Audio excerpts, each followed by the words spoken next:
golden fields of heavy-headed grain, the goal of thousands of wheat farmers. A typical farmer of the wheat belt, Mr. White, begins his year's work by turning over the fertile soil of his fields with gang plows pulled by his tractor.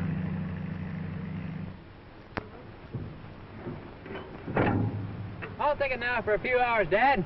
Finished 25 acres yesterday, Tom. Ought to be done by Saturday night. Sure, we'll make it, Dad. How's this holding out? Enough left for a couple of hours.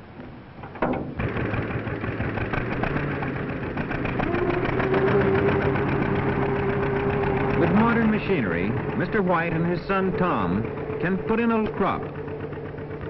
25 acres a day of broad, level prairie land plowed up, a fertile seed bed for the wheat. After the soil is prepared, drilling time. Into the hopper of this system regulates the flow of seeds. At the ends, these are like tiny valves, making its own furrow into which the seed falls, the loose soil covering the wheat as it is planted. After the planting, Mr. White looks for rain. Rain to keep the dry soil from blowing and to germinate the tiny grains. Rain enough to cause his wheat to grow, but not the severe storms that often beat down his growing crop or drown it in stagnant pools of water.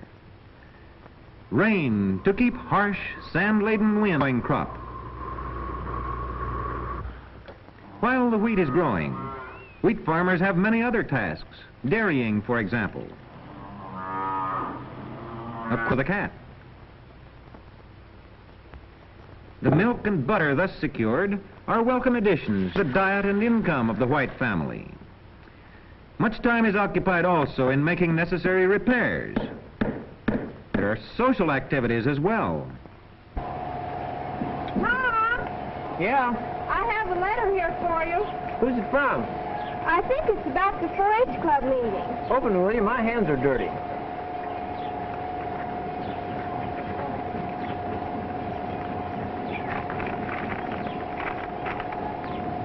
Yes, they want us both to be on the club program tomorrow night. Do you think you can get your face clean by that time? Well, I'll work on it. At this time, we will have several projects.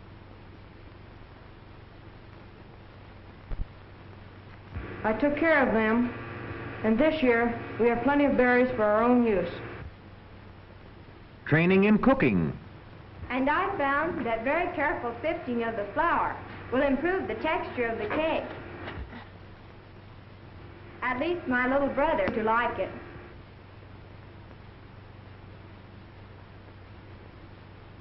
Livestock improvement. I started the care of my calf on May the 5th. First, I had to teach him to drink milk from a pail. And then when he was older, I started feeding a mixture of whole corn and cottonseed meal. And now that I plan to show him at the fair this fall, I've been brushing him every day and breaking him to holler so I can exhibit him.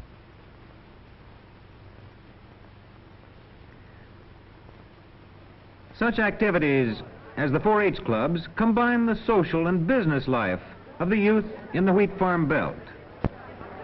But now the warm sun and the kindly rain have brought the crop to maturity. The heads full of mature seeds are beginning to bend as a sign of ripeness. Mr. strides into his field of golden grain and takes a few sample heads for testing. He crushes the heads between his hands until the chaff and grain are separated. The grain is full and dry. It is time for harvest, for the entire field seems to be evenly ripened and midsummer storms are threatening.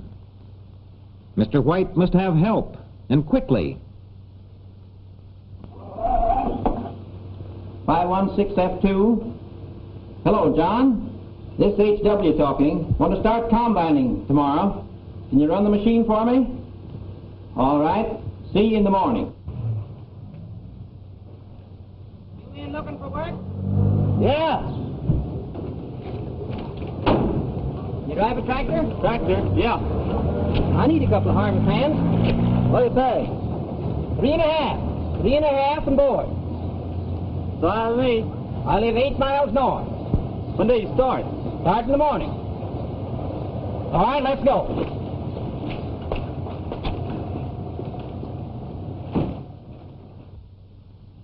The ripened wheat must be harvested and stored without delay, and the combine is Mr. White's way of doing it. Early morning till late at night, the harvest goes on. Harvesting wheat is hard work for all, and the farmer's wife does her part by providing sumptuous meals. High noon and time for dinner. Time for dinner! Time for dinner! Time for dinner! Prairie winds furnish the power for the pumps, for the water with which the hot harvesters wash away the dust of the field and cool themselves before eating. Washing in cool water is almost better than drink after the heat and dust. A hearty meal and a short rest thereafter do much to banish the fatigue of the long harvest day.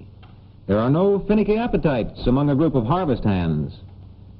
The food on the table vanishes like the grain in the fields under the blade of the combine. And woe to the expectant harvester whom the pie plate reaches last.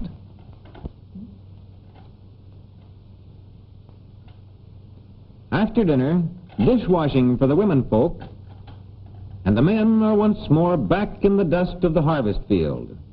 The sky promises at least temporary continuance of clear weather. And the combine goes tirelessly on, making the best of each sunny hour.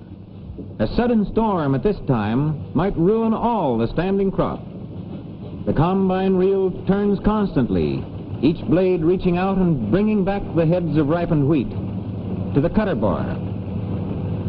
They fall backward and downward upon an endless canvas belt, which passes them on into the body of the machine. Here, the grain is separated from the chaff.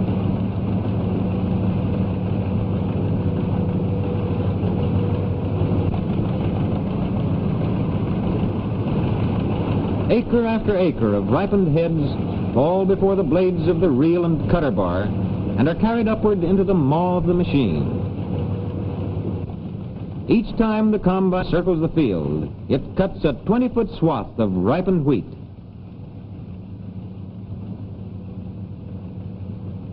The modern combine cuts just below the head of the grain and leaves the straw standing. The tall stalks are later plowed under for fertilizer. And now, the hopper on the combine is filled with the threshed wheat. At a signal, a waiting truck drives alongside and is loaded with a deluge of grain. For a moment now, the harvesters pause and enjoy a cooling drink. From loaded combine to loaded truck, the grain thus leaves the harvest field. Without delay, the wheat goes on its way to the nearest elevator, for today's market may be favorable. This is the harvest field routine, from dawn to dusk. From field to combine, from combine to truck. From combine to truck, and from truck to elevator. At the elevator, located on a spur of the nearest railroad, Mr. White sells his grain. Some elevators are cooperative, some are owned locally, and some by milling interests far off. These two simple devices, the end gate on the truck and a grated on the driveway beneath, permit rapid delivery. The wheat harvest travels. Processed and mixed and kneaded. Mixed and kneaded and weighed. Weighed and rolled and put into pan and baked. Baked to slice for our convenience. Bread, our half of life. Toil of thousand farmers graciously grant a golden harvest.